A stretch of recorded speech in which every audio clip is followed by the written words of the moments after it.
G'day, my name's Richard Brown and I'll be running you through our product, Jellyfish. Jellyfish is a cybersecurity command and control center. It's designed to be a single pane of glass for all of your security needs. So in the one interface, the one portal, you can see everything that you have within an enterprise in terms of security and manage that from that interface. So what we have in front of us is the actual Jellyfish interface itself. Now, before we go through and log in, I'd just like to point out that Jellyfish actually can use username and password, but it can use a myriad of other credentialing services. In fact, whilst Jellyfish brings components together, some of the components for your security services are right here provided by Jellyfish as well. And they include credentialing components as well as identity and access management components. So the service is actually a product in itself, but brings other components in. So what sort of credentials can be used apart from username and password? Well, we can use certificate-based credentialing, including those on smart cards. And we can also use one-time password, UTF, all of those forms are available to us. On that front interface, you'll notice that it's also got an anonymous portal, right? So I don't even have to have a log on to use some functions of the service. And what I'm talking about there is perhaps I'm a user that doesn't have a credential, but I want one. I can use the anonymous portal to request one, and then a user that has to log in that actually has access to the service can approve that once they're sure it is a valid request.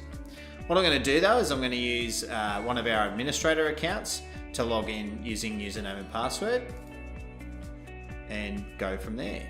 Alright, so where it dumps me is in the home page of the interface. I'm going to talk about the left-hand side menu, but first I'm actually going to talk around the top of the menu system. Now the top of the menu system is designed to just give me the basic functions that I might use a lot. So the first one is register. This is the place where I can actually register users, devices, ask for credentials, all of those basic functions around registration that also appear in the left-hand menu.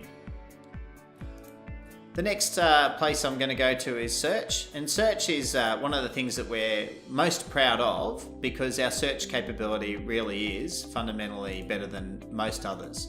The key thing here is I can basically add Boolean search criteria or heavy search criteria, and as much as I want to really filter down a result.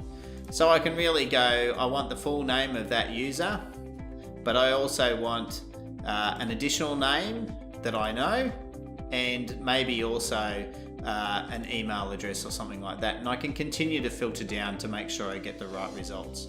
Over here I can even do the and or none, bracket out information, that sort of thing. So search is a key part of our product and one that we're very proud of. Then I've got some self-service capabilities as well. Now that's related to this account, so I can actually manage things in the account. I can also do that over in the far right. I can actually manage my account through this interface. I can log out and I can even change my password, which is obviously a self-service sort of feature. And the last one across here is just an about Jellyfish. So that completes the top row of the menu. Now we'll just go through and discuss the left-hand side, and starting with alerting. So alerting is where I can actually see all sorts of information about the alerts that might have come out on the product and the various components that it's actually involved in. So you can see endpoint security, which is basically the individual desktop and server endpoint security product platform, and it'll tell me, unresolved events, whether there's viruses on the systems, those sorts of things, whether there's patching has not been done, that sort of thing. So I'll know whether my antivirus and my firewalling are up to date or not. You can also see packs there. It'll actually tell me threats related to the packs. That can be things like where I have swipe in and swipe out that no pass back. It might tell me that somebody has actually left the area or are believed to have left the area without swiping back out. And I can get audit information and all sorts of actual other information as well. So audit off a full logging system, which is also part of the platform. So the next part I'll go on to is app management.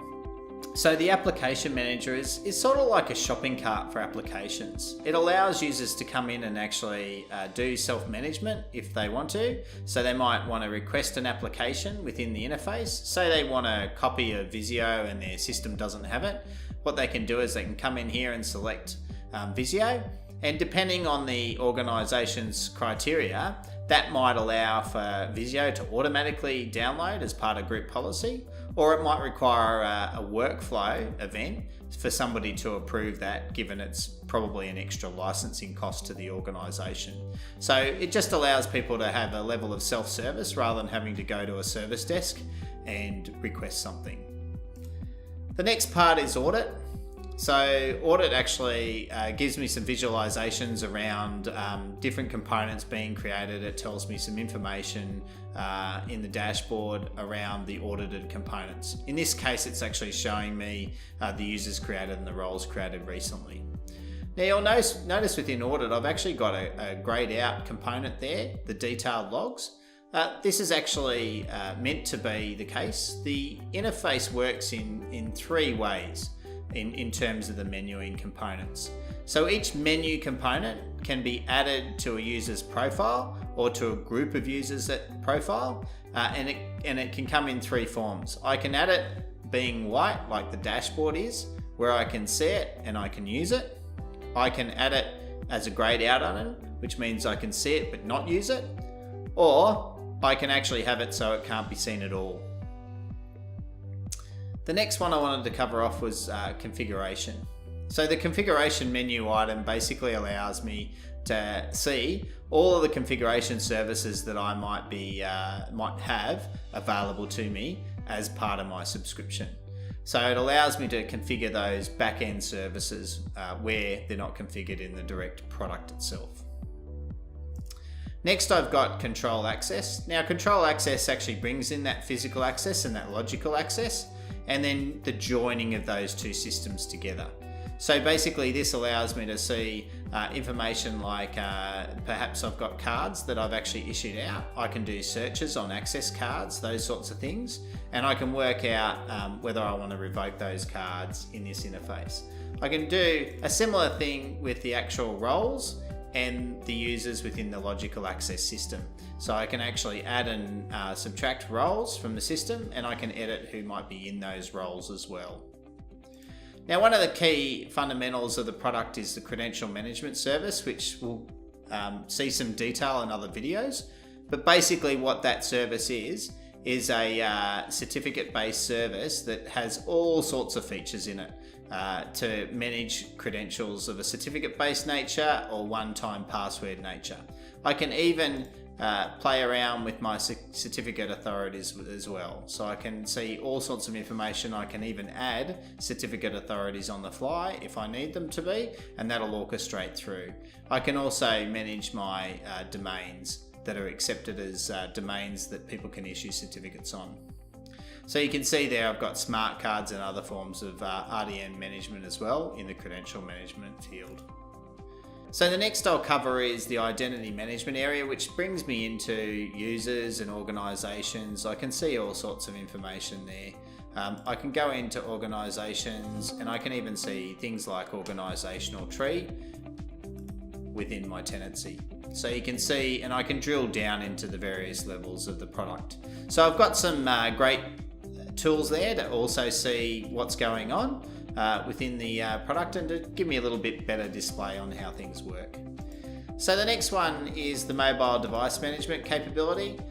So this allows me to not only search mobile devices, but the back-end product also allows me to get credentials onto mobile devices. So it can actually be the go-between between a PKI and the mobile device to get certificates into the system. So it supports both SCEP, SCEP protocol, and it also supports the Windows auto-enroller capability or the Microsoft auto-enroll capability. So it can support all sorts of products because it does that sort of stuff. It can support Microsoft Intune, Mobile Iron, AirWatch, you name it, it can probably do it. Okay, so monitoring is the next one, and this is actually where the full value of the system comes in. What we can actually get here is all sorts of information about the system incident and event management system that we've got. It's got a full SIEM capability built into the product, and if you ship your logs there, then you can do all sorts of searches and that sort of thing. Okay, so next off is the reports. So the reports shows me all sorts of certificate status information, all sorts of stuff. But there are a number of reports that are pre-filled. One of the big things about the product is the actual search capability can act as a report as well. So you can actually get quite detailed reports from within the search capability, or you can bring them through in this interface here as well. Next is subscriptions, and that just basically shows me a list of invoices. So it tells me what I'm subscribed to and gives me the latest subscriptions that I can download, the latest invoices that I can download and just grab those off so that I've got them. Next is the ability to add and actually list ticket information. So what I can do within the interface is actually, if I've got an issue with the interface, or I've got a question about the interface or how I use the service, I can even list a ticket from within the interface and actually get that answered and track it. Next off is the endpoint protection and the vulnerability protection information. So that just means that I can actually, anything related to protecting a service against vulnerabilities such as firewalls, endpoint, penetration testing, all come into this area here and can be brought together for a bit better overview of the overall security posture of the organization. And last, I have workflow. This just shows me things like the pending approvals around those workflows that I talked about. So here I'd see things like requests for access, requests for credentials perhaps, and also requests for applications themselves. So this would allow me, if I was an approver, to approve it, and actually things like emails would come out to me. I'd come into this part of the interface and approve those requests. So that's pretty much a wrap up of everything that we have within the product. Just keep in mind that it's designed to bring data together, and it has that full identity and access management capability. So it's capable of doing every create, update, and delete that you might do on data related to an identity and access management system, and it's even capable of issuing out all of those credentials that you might need. The other thing that it has is the full single sign-on capability, and that single sign-on also has an effect on other parts of the service. So we can actually step up single sign-on in the case of, say, biometrics reading the wrong person. We can actually tell the system that, hang on, step up your SSO from straight through seamless authentication to, hang on, I'm not sure it's the right person anymore. I want you to authenticate. I want you to prove again who you are. So that's a wrap up of the product. Please see the rest of our videos, and thanks for listening.